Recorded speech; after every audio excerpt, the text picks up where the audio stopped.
Welcome to the Sanity Project podcast, where you can awaken your mind to clarity and success even in today's life challenges. We're here to provide insights and solutions that will help you live a sane, healthy, and prosperous life.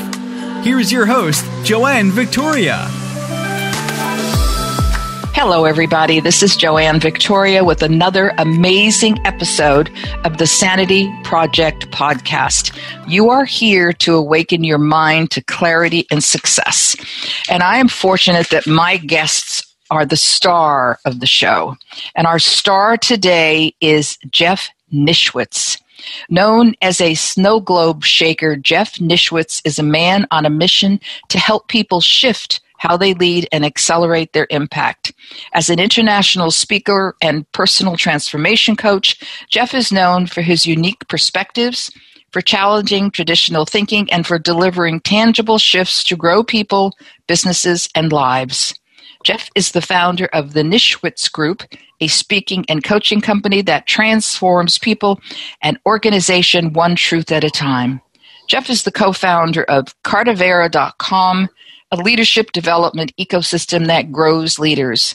He's also the co-host of the Impact Leadership Podcast and author of 4 books. And welcome to the show, Jeff Nischwitz.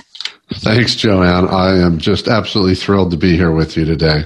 Well, I am grateful that you are here. I always tell my listeners that every guest is a gift. It's a gift to them. It's a gift to the listeners, the entrepreneurs, and other people who are listening. So we all appreciate your gift, whether we know it or not. Well, I agree. I agree with that as well. Every person I meet is a gift. Absolutely. However we see the world. Yes, it really doesn't matter. So what I like people to hear is a brief précis of your journey, where you came from, how you got here, how you're helping people who are looking for more of everything, because people are always looking for more: money, confidence, clarity, impact, whatever it may be, and how you got to where you are right now and being a specialist and an author of 4 books. Yeah, I love that question. You know, I didn't used to like it because I always wondered, why are people care about my story? And then I realized apparently my story is more interesting than I think it is, which I think is true for a lot of us. The way I answer that these days, Joanne, is I'd love to tell you that how I got here was a great plan, brilliantly executed, but it was really more like a car wreck where you're going down the highway and you're at a pretty high rate of speed, because that's how I go, a high rate of speed. But I lose control of the vehicle. I go off the road. The car flips a number of times, but somehow it landed on its wheels. The car is damaged. The driver is bumped, bruised, even a few broken bones. But the car was drivable, and it was pointing in a direction, and I took that direction. And people laugh and say, "Oh, ha, ha." I said, no, but that's actually more true than anything else, because I'm a bit unusual given what I do today, in that I started my career as a lawyer, and not just started, I did it for 17 years. So I now call myself a fully recovered lawyer who went from a business trial lawyer who was in fights with people when they were in disputes with each other, who came to a realization now 19 years ago that it was sucking my soul, that practice, that business. And despite all my success, worldly success, said, I got to go. Not only do I not love what I do, I hate what I'm doing. It's not who I am. And I went on this journey of sort of like so many people, who am I? Where am I supposed to be? And I finally came to the realization over a number of years that I have certain gifts. And the question was, now, how do I use the gifts? And my gifts were storytelling, intuition, and from that intuition, my ability to ask people questions that I call them the question of the moment. So it's not about crafting a good question. It's about, I call it listening for the question, which is what I do with my coaching clients and my friends when they give me permission. Mm-hmm. And as I did last night at a wine bar, strangers who asked me questions, and I'll say, well, let me ask you a question. I usually say, are you open to a question? And typically they say yes, but I'll say, you might want to think about it, because What's coming next might not be a question you've got before. And that's really what I do now. I am a coach. I'm a speaker, not as much now during COVID, but I coach, I train, I facilitate, and I help people. The simplest thing is I help people get out of their own way by better understanding their patterns, their sources of their patterns, and helping them to get out of the patterns, because those patterns usually are not serving them. And we're going to create new patterns that do serve them. It's that simple. Yeah, that's amazing. Some of the things you're talking about are some of the things that I've done in my past as well. Certainly helping people with patterns that people feel stuck in and then have to get their groove on to get out and create different grooves in their brain because things need to be replaced. So when you're dealing with people right now, clients or prospects, however you want to call them, what are they looking for and what are they willing to do to get it? And do you think that looking for things outside of themselves works or not? I'm going to go out in reverse order. Sure. That last question, do looking for things outside of them work? I would say no, because the answers are all inside of us. Now, they may need some things outside of themselves, such as me or someone like you, to help guide them toward that. But when someone says they want, the phrase you used earlier, they want more. But my question to them is, well, why? Why do you want more? Because a lot of people sort of say, well, doesn't everybody want more? Well, no, what do you want more of? And maybe actually what you want is less of something. And the outcome of that less gets you the more of what you want. So a lot of times it's about letting go of something that's not serving you to create space for what you do want. And I want to help people be really clear, not only what they want and why they want it. And I would say the last year, no surprise, particularly because of COVID, people, what they're wanting is more calm, more peace, more joy.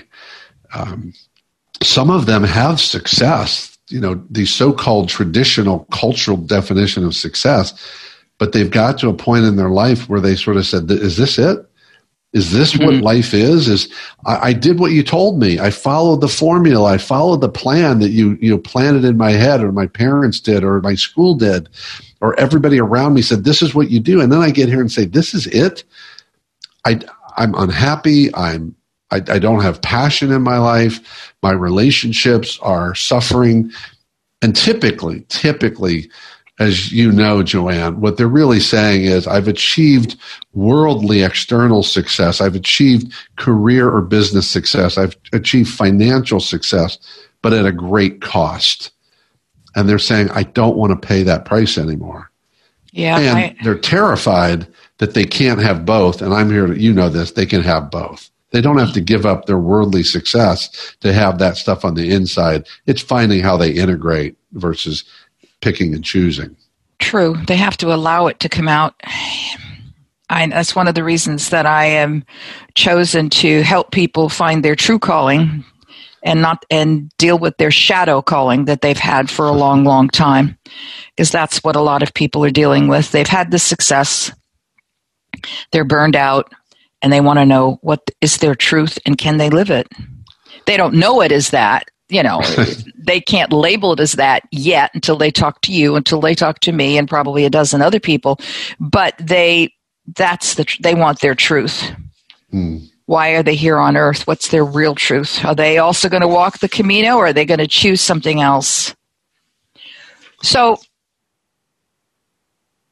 well, I think that's a really interesting thing you bring up, Joanne, about the truth, because you may have noticed in my bio that you read, it talked about helping people transform their lives and their businesses one truth at a time. Well, a lot of people say, what, you claim to know the truth? I say, no, I don't know what the truth is, but I know some truths, but this is about help people find their truth. And what I've learned is that most people already know their truth. The reality is they don't really want to know it, though, because there's an obstacle to knowing, and the obstacle is once you really know, it's really hard to stay the course you're on. It's incredibly difficult to stay on this prior course once you know that your truth is another road. And I'll tell people, I said, look, you already know. Well, no, I don't. If I did, I would do something. I said, that's the problem. If you did know, you'd have to do something. Right. But by claiming you don't know, you don't have to do anything. You can wait the rest of your life until you say, well, now I know. Right. So that's a big part of my work, is helping people understand the obstacle to knowing is their concern and fear about knowing. Well, you help them move out of denial. Absolutely. And that's an important thing, because a lot of people stay there. And this past year hasn't helped. As you say, people want calm, peace, and joy. And most of the people that want calm, peace, and joy don't really know what they're asking for, because they've not really achieved it, and they just like the words. So we have to get past the words and what the words imply. And it's the why of the words. Why do you want to be calm? Why do you want peace? Why do you want joy? And that probably helps them over hurdle. Because those are, go ahead. No, go ahead, Joanne.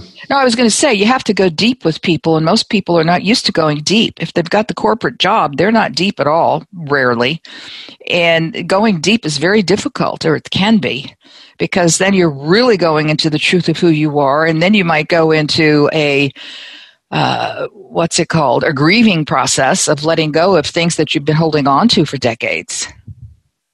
Well, and it's one of the ultimate acts of vulnerability is to go deep. And what I've learned is, and I'm sure you see this, that it is terrifying. And the reason I think it's so terrifying is that when I am wearing, I call it wearing mask. My second book was Unmask, about taking off the mask we wear of how we're supposed to be in the world. But when we start taking off the mask and we're really just who we are, we are presented with the biggest risk, which is there's a risk of being judged. And in fact, we will be judged. But now we're going to be judged on who we actually are versus who we pretend to be. And that is terrifying. But we get judged either way. That's the question. Do I want to be judged by who I really am or by who I'm pretending to be? And I know one is safer than the other. But the question is, I can't have all these new ways of being, new ways of living, new ways of being in relationship, new ways of success, of abundance, all those things. I can't have those if I'm not willing to take the risk of my own vulnerability and going into those deep and sometimes dark places. You call them the shadow places. You bet it. You bet. That's the work right there. That is the work right there. That is the work. Yet it's such a relief, not only for oneself to do that work, but when you see the outcomes of people that you help go that deep and come out the other side still with their brains intact and not totally exploding, how they feel, how they look, how they live their lives, that's a huge reward. Would you say that? Oh, absolutely. It is. What's on the other side of that journey is so incredible. And I think people smell it, they sense it, they taste it. But I think that, I guess the way I'd look at it is we've put up these blinders that aren't anybody else's but our own.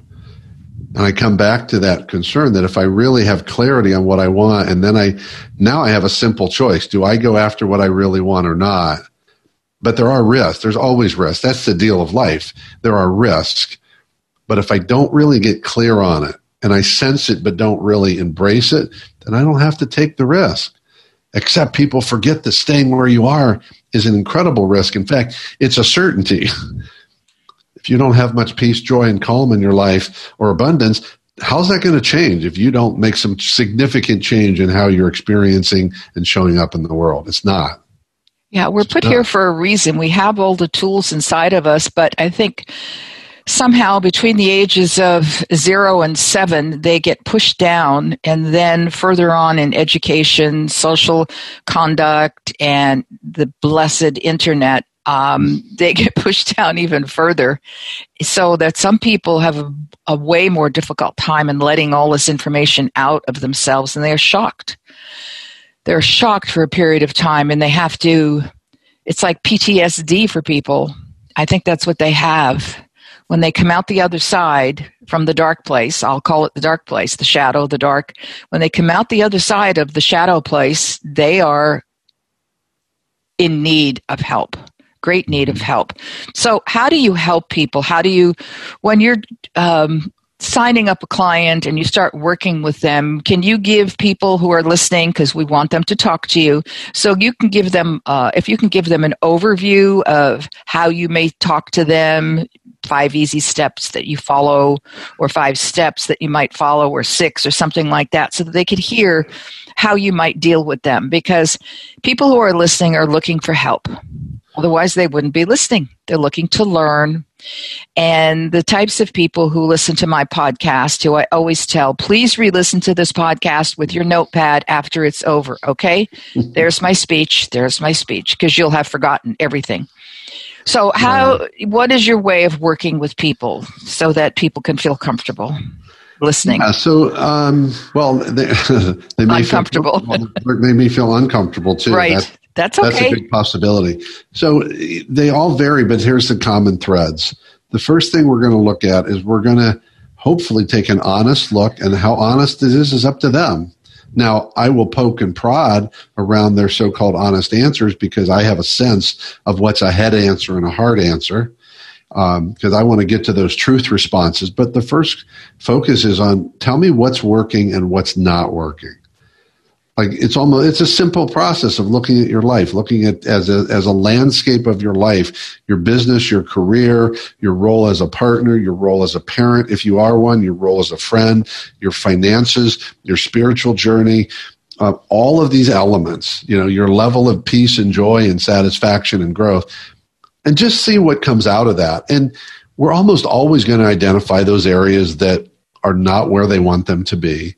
And then I'm going to ask them questions around, we're going to explore the places where they want something different. And I'm going to ask a lot of why questions. So tell me why. Why does that matter to you?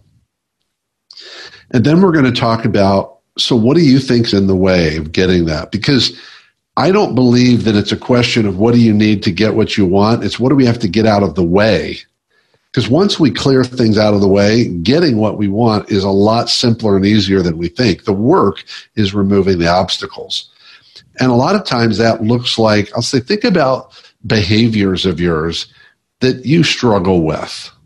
Like, what's the behavior pattern of yours? Like, what don't you like? The question might be, finish this statement. I don't like it when I.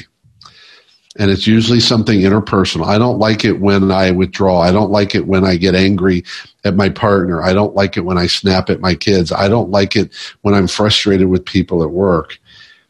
And a lot of that next process is helping them to really understand that whatever those emotions are really not what they think they are.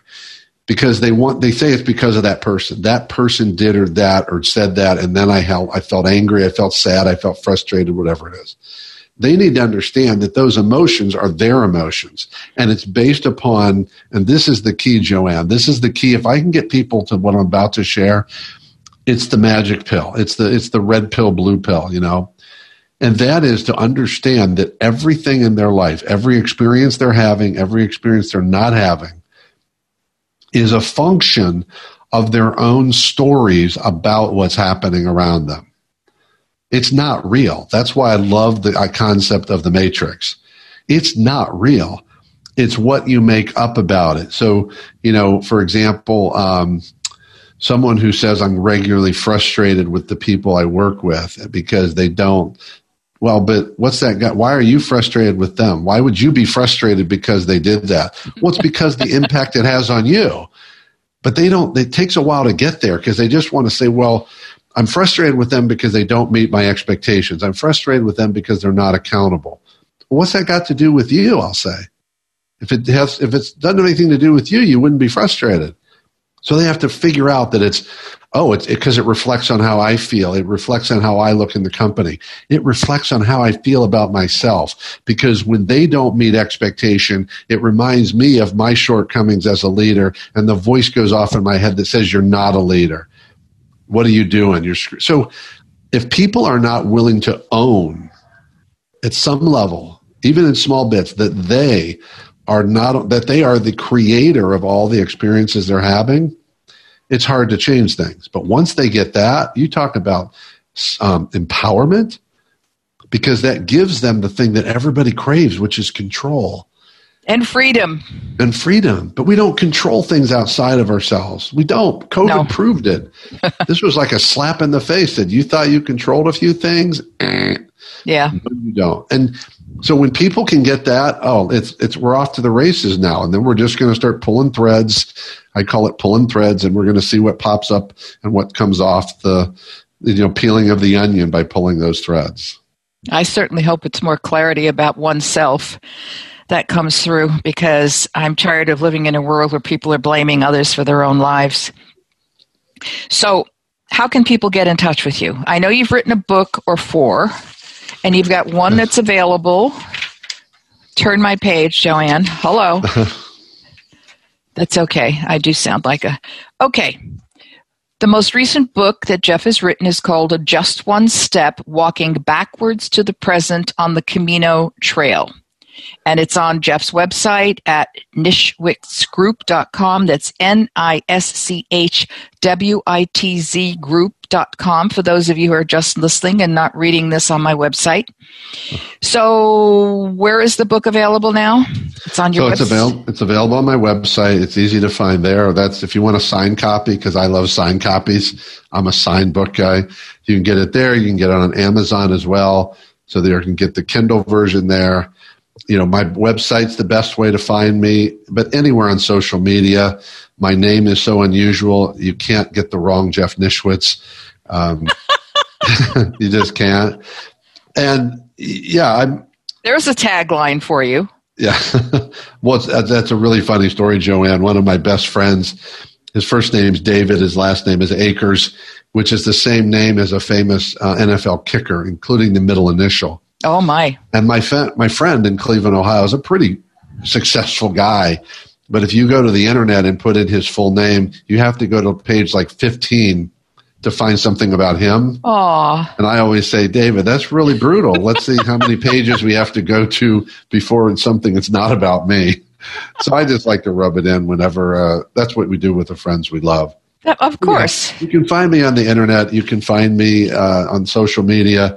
I'd love to have a conversation with you. It doesn't matter where people are. I've committed my life to this work, and I don't consider it work. And every opportunity I have to have a conversation with someone where we're just going to get real is a great conversation to me. And it's a blessing in my life. And the people who are ready to do some work and go into the cave, God, who said that? Don't know. Joseph Campbell. Oh. Joseph Campbell, the great quote about that which you seek is in the cave, basically, where it's the scariest place, just like the movie in Star Wars. So people who are ready to go into the cave, I'll go with you. Well, I want the listeners to know that everything Jeff is talking about and that I am supporting has been going on for a long, long time. If you get into your dark side, if you clear yourself out and you have more clarity, you will live the life you really want to live. People have been speaking about it forever, but we're all resisting because we want that something. What do they want, Jeff? What do they think they're happy with?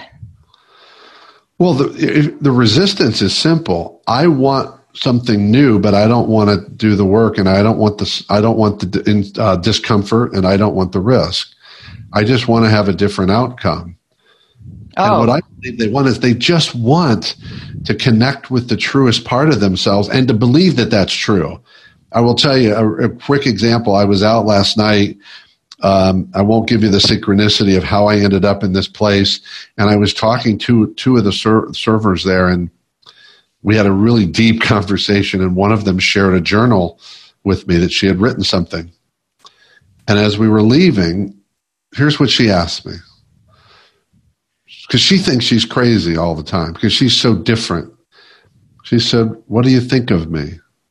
She said, "What do you think of me?" I said, "I just think you're an amazing, beautiful spirit who's on this incredible journey, who really is committed to knowing who she is and showing it to the world." And response was to take a breath, which I knew that was her way of saying, let me let this in. She said, wow, I thought you would have thought I was crazy. I said, well, aren't those the same? Because it is in my world. Yep. Absolutely. I'm sure I can understand that. I align with that as well. Right. Okay, everybody, Nischwitzgroup.com, and we want to thank Jeff Nischwitz for being here today. And I want to remind my listeners to go to my website at AskJoanneVictoria.com and find yourself a free book, The True Self Handbook, A Guide to Transform Your Life. Sign up for my newsletter because I'm really good at what I write, and you can receive it about 3 or 4 times a week. I hope everybody has a great day, a great week, a great year, and we're off to some other races. Take care, everybody. Bye-bye. I hope you enjoyed this episode of the Sanity Project podcast. Please go to AskJoanneVictoria.com to listen to more podcasts. Check out Joanne's coaching programs and get a free copy of her report, 5 Steps to Achieve Life-Work Harmony. That's AskJoanneVictoria.com. Take care, and thanks for being here.